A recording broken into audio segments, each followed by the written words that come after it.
Edwin K. Morris, and you are about to embark on the next Pioneer Knowledge Services Because You Need to Know, a digital resource for you to listen to folks share their experience and knowledge around the field of knowledge management and nonprofit work.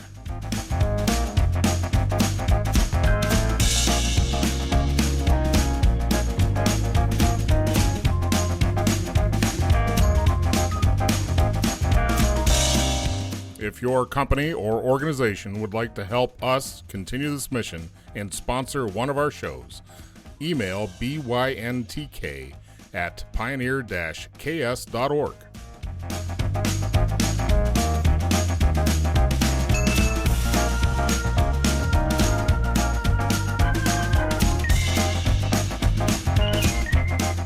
Hi, I'm Ilene Strongin-Garry.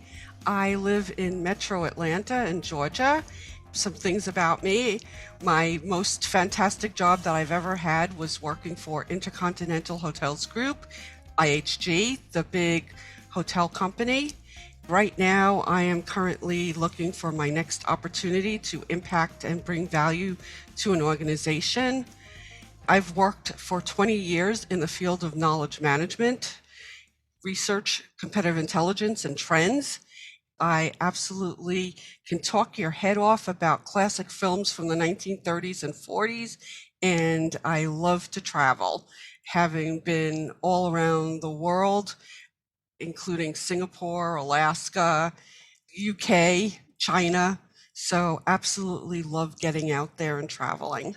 In our discussions, we were talking a little bit about motivation and guidance of a young person and their motivation. You brought up something you'd seen in Ernst & Young, Personal Purpose Program. Can you tell me some details about what that is and how it affected you? Sure. It enabled us to think about what the meaning of doing things was for each of us. And they started that program when I began. So I started in that personal purpose journey as soon as I started working for Ernst & Young. We were able to think about important events in our lives and what they meant to us. And through that, we developed a personal purpose statement and how it means, how we go through what we do on a day-to-day basis. And it wasn't purposely for work. It was your entire life and how you see things and what gets you up in the morning, what drives you, what motivates you. So what was the big mystery? I mean, at that point, was there anything that was like, wow, I did not know that about myself? Well, I had inclinations of what motivated me. And I think that doing some of the work where I was currently working, it already set me down that journey. I had an idea of where I was going with it. Okay. And how long did that organization continue that process? Is that something that, let's just say, was it part of the onboarding process? Was it for everybody coming in, or did they execute it across the whole, everybody la-di-da-di, everybody's going to do this? It was offered to people in the Americas regions. Yes, actually, it was almost an onboarding event because I went to a new manager program a couple of months after I started, and that was one of the main features of the program. So I was able to start that right when I started working at EY. It was great because the beginning of the program was actually in person. So there was that body language that went along with the discussions and seeing people and seeing their reactions to what you had written and what you were thinking. So is it fair to say this was just your personal mission statement? It can be determined to be that. It's what your purpose in your life is and what you do to meet that purpose. And if you're not living that purpose, how does that affect you? Or if you are living that purpose, does it make you happier? Do you get fulfillment from it? I think there's a lot of opportunities in this type of program because you bring about an awareness that I don't think everybody has, especially in a young work life or starting out as a career. I'm going to guess that most folks don't hit that self-reflection point of self-awareness and what's important to them personally for some time. Did you see that there was any pushback from anyone in the organization about doing this self-awareness piece? Oh, not at all. It was highly encouraged from Ah. top level down. They really put a lot of effort into this program, and it was, quote unquote, sold in different areas. You'd see it in the newsletters. People would be talking about it. Some people had it as their signature in their emails. So it was definitely very much promoted, encouraged that colleagues take advantage of this program. Yeah. It was very visible then. I mean, there was a lot of visibility everywhere. Absolutely. And it was a great program. I am so glad that I took part in it. And I have something tangible now out of that program. Yeah, that's true. You got something that you can keep, and it probably still affects you today. It does, because it has a lot of meaning, and I think about it often when I'm thinking about new roles that I'm looking at. Does this fulfill my personal purpose? Thinking about it as I do things with my family and talk to my daughter about different events and things that are going on. So it sets up a parameter for you to operate from in a perspective that makes your judgments of, like you're saying, events or things, job opportunities, to see where they fit with your own personal bubble of belief and what your mission or purpose is. Absolutely, Yeah. it does that. Yeah. And it's something to look at and to think about as you go through these processes in this journey. Well, you keep bringing up the journey. So let's talk about the work culture journey. This is really a foundational piece, what you just talked about, having this personal purpose. Let's talk about a work culture.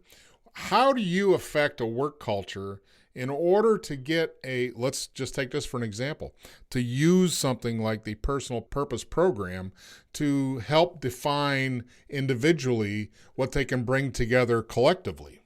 Sure. Would you like me to share the personal purpose that I have? Sure. Sure. Okay. This is what my personal purpose came out at the end of the program as.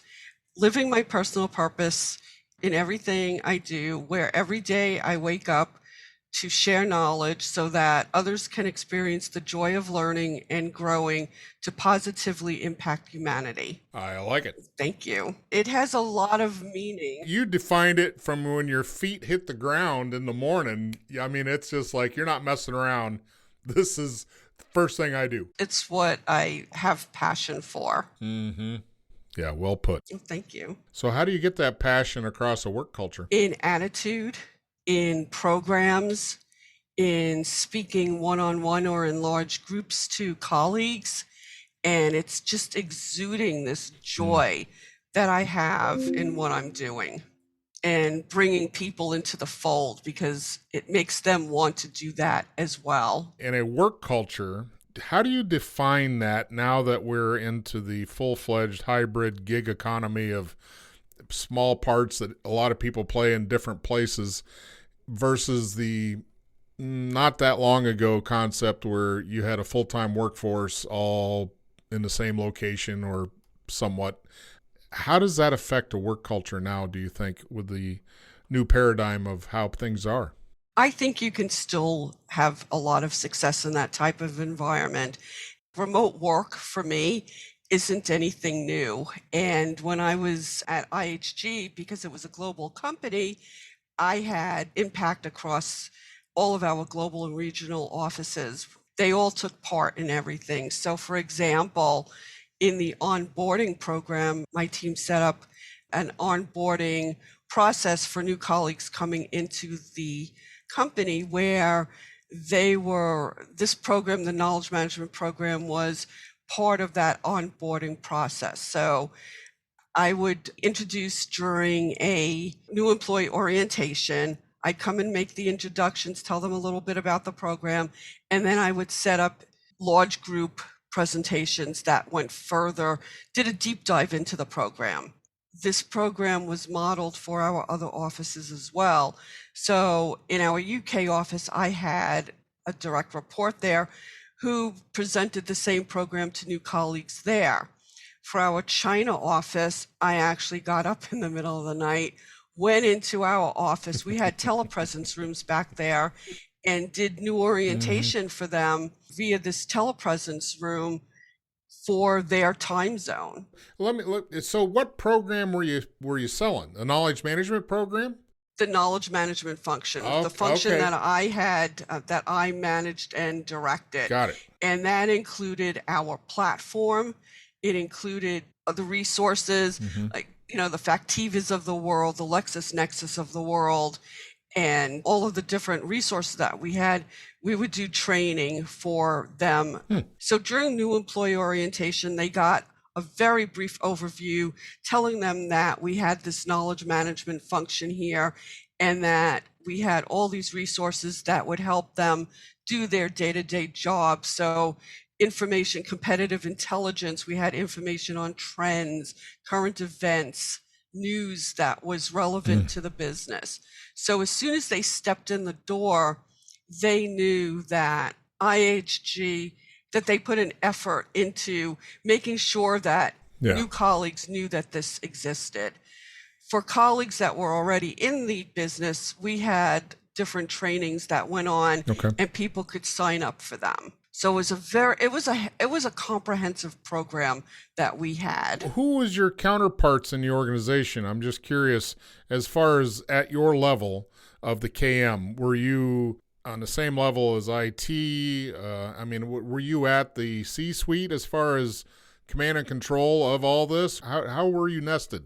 We sat in the brands. Oh, interesting. Okay. We sat in the brands unit. Okay. The business unit. And within that, my team was also consumer insights. So with regard to the knowledge management function, I created the function for IHG. That was I didn't sit in the C-suite, but we had interaction with them. We had interaction with every level of the company, all the way up to the CEO. That's a heavy position to be in, anything to do with the brands, right? Because that's where it all sits, I would think. How many brands were there? Oh gosh. I wish I had the tagline right now, because while I was there, I was at IHG for 18 and a half years, and we acquired and created new brands while I was there. Got it. Let's go back to this interactivity in addition to knowledge management. Was it basically a customer-facing business intelligence unit? I mean, were you, and maybe not customer-facing, but customer data, right? Well, our customers were internal. Oh. So we supported the brands, sales team, legal, IT, strategy. Strategy was a huge user of our products. So it sounds like you had lots of people that liked what you had to offer. They did. And we made quite an impact in the company. What would be your recommendation to someone in the knowledge management field that does not quite have that reciprocity across their own organization? Sometimes KMers have to challenge the current status or the current paradigm in order to break some ice. What is the best approach, do you feel, for a knowledge management function in an organization that's just starting out? To have a lot of contact with peers in other organizations. I did have a lot of peers that I was able to talk to if I needed any help, because I was the one who started the function at IHG. I didn't have anyone else to go to ask for advice. It was, do things, see if they work, and bring back really good success stories to stakeholders and to the leadership. Having a robust knowledge management program that has all of these different components makes such a big difference in the success of the employees who work there. For example, a piece of our knowledge management program were our secondary resources. And in one of the trainings that I did for one of these resources, somebody new had just started and they couldn't believe that we had that. Another person came in, looked at the training that we were giving, and literally turned to me and said, you know, you just saved me hours of work. I just Yeah. looked for this content Yep. a week ago, and it took me hours to find what you just showed me in 5 minutes. So that's how you enable the workforce. And really, was that your primary mission as the KM? Elaborate on the question a little bit. Sure. What we've been talking about is all those things that help the workforce do their work with less hindrance and less cost and less time and all that sort of thing. But my curiosity is around your organization as a KM function for IHG. Was its mission to serve and reduce cost of the organization overall through the workforce, or what? I'm just curious what your focus was. And I know you had two main branches, one kind of a business intelligence kind of piece, and then KM in general. So it was to save money. It was to provide intelligence. It was to lead to more efficiencies.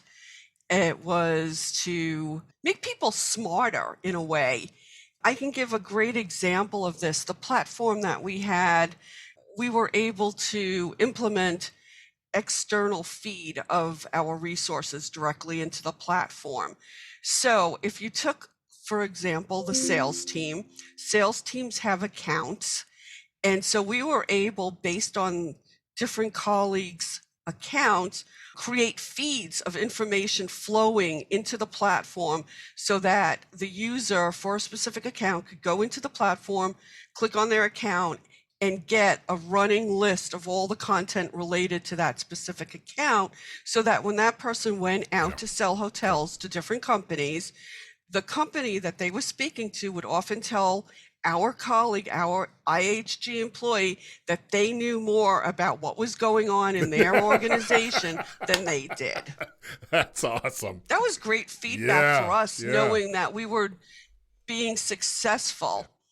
And so it had many different facets to it. It served different purposes. You just relabeled a concept. You transferred the idea of a smart city, you know, because we use that anymore. In the last 20 years, you got smart cities, smart transportation, smart whatever.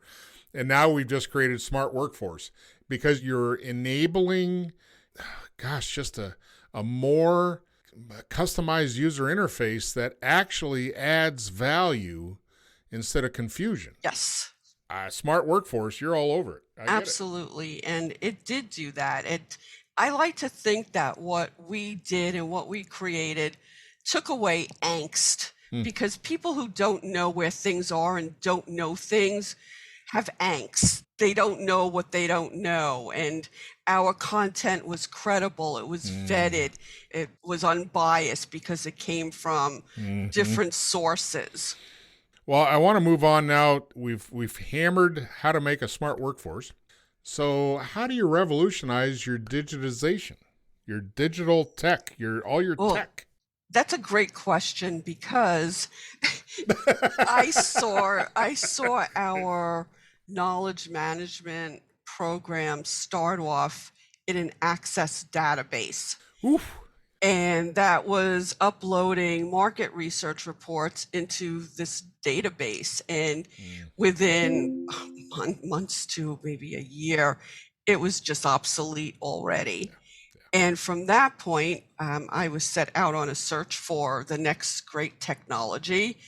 Because of limited resources, we went with a product called DSpace, which was a free digital archive system created by the universities, and we implemented it into our corporation, and we were able to upload multiple files in one record.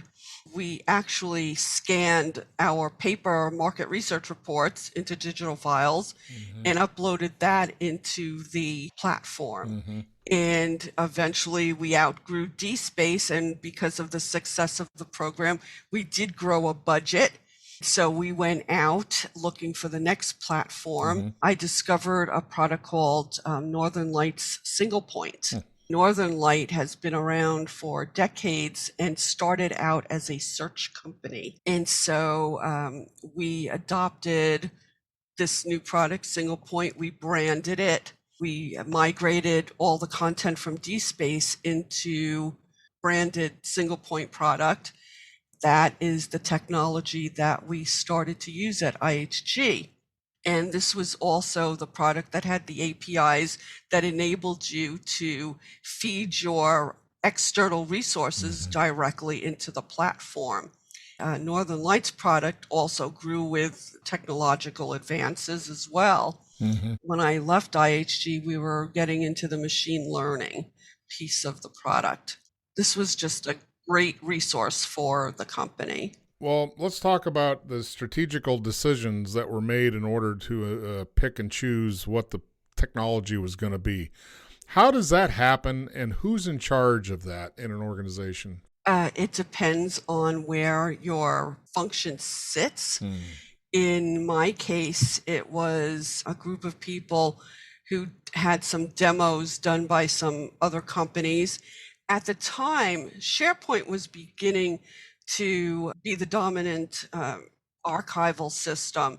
And at the time, IHG was not a Microsoft shop.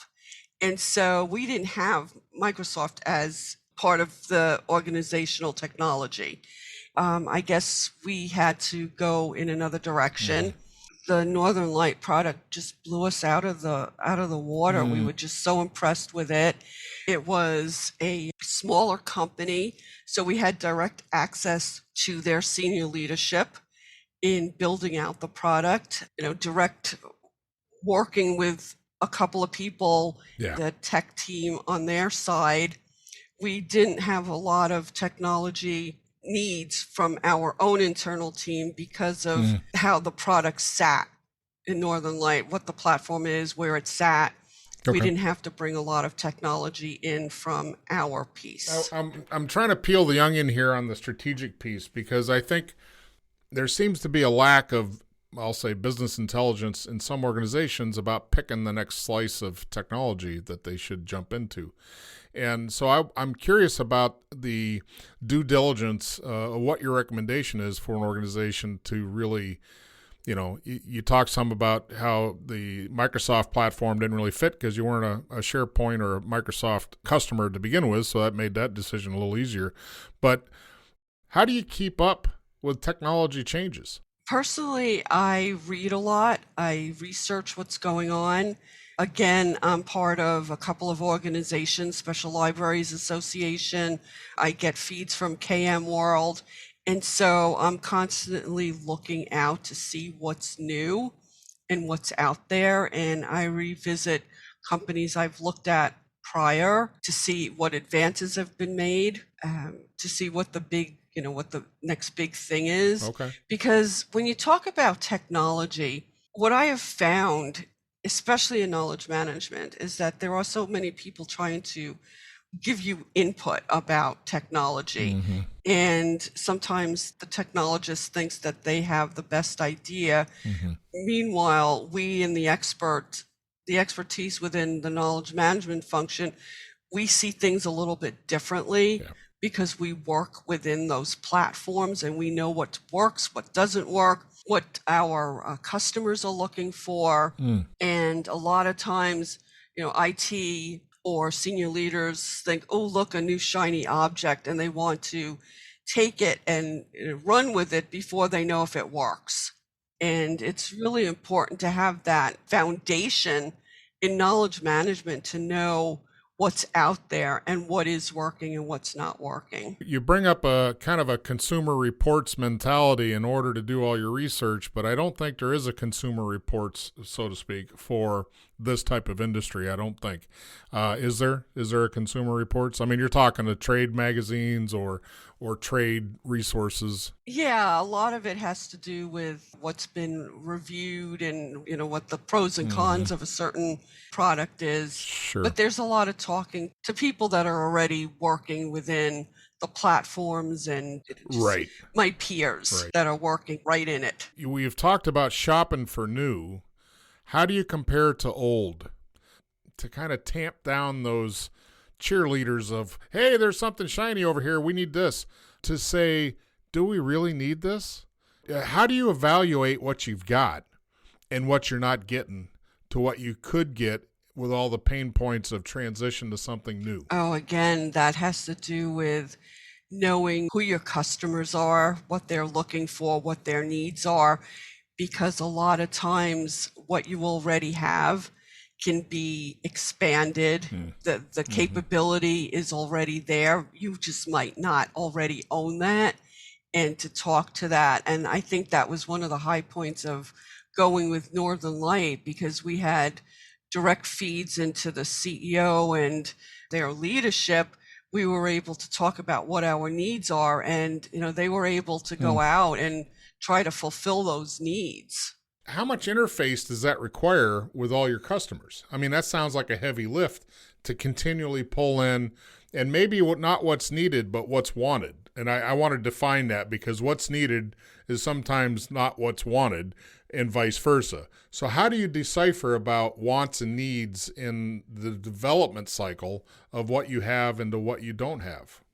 To go back to how we started out at IHG, when we were transitioning from D-Space to Northern Light, the in-between step for us was to hire a professional knowledge audit company. And we had consultants come in and talk to, it was probably over 100 stakeholders.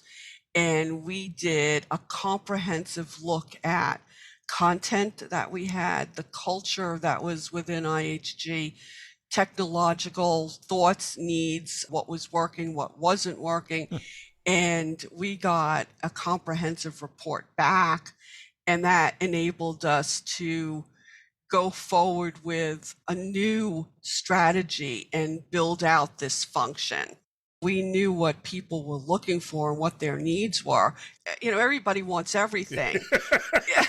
And this new product tried to meet as many needs as possible.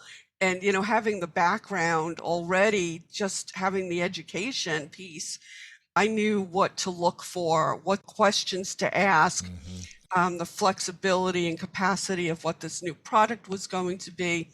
And I think that we were leaders in what we were doing, because we were probably one of the first companies. I know in the hospitality industry, we might have been standalone, but we were able to take our internal content, external content, and content that came with the product and integrate it all and became a one-stop shop for the company. And so that alone was moving us eons ahead of where we had been.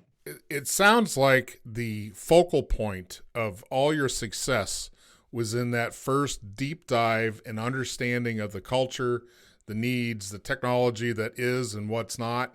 You really just set out a baseline total analysis of where you're at in order to predict where you needed to go. And I think a lot of organizations don't really take advantage of that effort. No, and again, thinking back to when I started all of this, I've mentioned that I'm a consummate introvert, but I think having this personal purpose, even though it wasn't written down back then, I knew what the company needed, just instinct, because I had already been doing this, a fractured way, that I literally took my idea of creating this function and brought it to the leadership.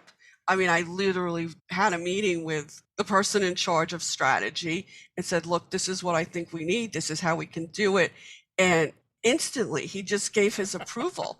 And Well, those introverts, they always get their way. Well, we're the ones who really stop and think. I mean, we put our ideas in our head, to put it down in paper. So what are you saying? Extroverts just fly off the seat of their pants? Is that what you're saying? Is that? No, I'm not saying that either. Okay. I say that because I am one. So. All right. Well, so let's go to your personal definition of what you think knowledge management is. Knowledge management, to me, I've recently, when we go out interviewing for new positions, that's one of the key questions. And for me, knowledge management is the capture and processing of knowledge that the company possesses or is in hand of, and sharing that out in a methodical way. It's more than the technology. I like the focus on the culture piece because I love having that impact on the people I work with and knowing that I've helped them achieve their goals and answer their questions. So you're a person of the people. I think so. I want to impact their learning journey. I want to make sure that they have the right information when they need it, because they need to be able to do their jobs also. Well, you're bringing in the learning aspect. I think a lot of knowledge management misses that mark, is that they don't think of the culture or their client, the user, the receiver of the information or knowledge data. They don't think of them as learners. And I think that's the key ingredient to a good KM and ecosystem, is to have that learning be the main thrust of why you're all here. You know, to be able to learn and become better or more proficient, but to learn and evolve. Absolutely. And one of the things that we did each year, my team created a report called The State of Knowledge Management at IHG. Oh. And we would share all the important metrics. We would share success stories. We would interview our stakeholders and ask them for input into what this program meant to them. We would do a big infographic, and then we'd blow it up and hang it outside of our cubicle so that anybody walking by would see the impact that we were having on the company. Well, that's pretty good evidence to have hanging around for your ROI. One of the pieces of ROI that we studied was some of our external content. We would go in and do a dollar for dollar value basis on what the price of the report is, how many times it was downloaded, how it was used, and brought back the ROI and what we were paying for the subscription and how the subscription was being used. And sometimes we would find that there was 1,000% return on investment based on the price of the report and how many downloads it had. Well, that brings up a great point to end on, is that an organization has to always be thinking about, here, let's go back to the smart workforce, is to create a smart learning environment in order to enable knowledge sharing and development across the enterprise. And it's really that simple. And if we could get everybody on board with that, that'd be super. It would be. It would be, because that learning aspect is so important to have it ingrained into the corporate DNA, that it's important, that it's not an afterthought, because knowledge management makes smart employees, makes smart organizations. A robust knowledge management program gives a company a competitive edge. It's that simple. It is that simple, and I'm glad we're seeing eye to eye on that one. Thank you. You're welcome. Well, thanks for being here today, Ilene. It was quite enjoyable. Let's do it again. Thank you. Absolutely. I'd love to.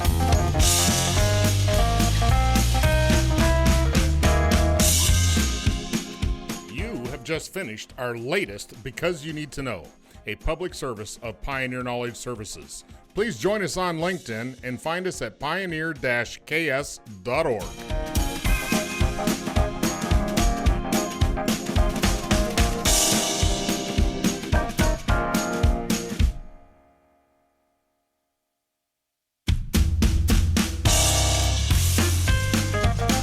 If your company or organization would like to help us continue this mission and sponsor one of our shows, email byntk@pioneer-ks.org.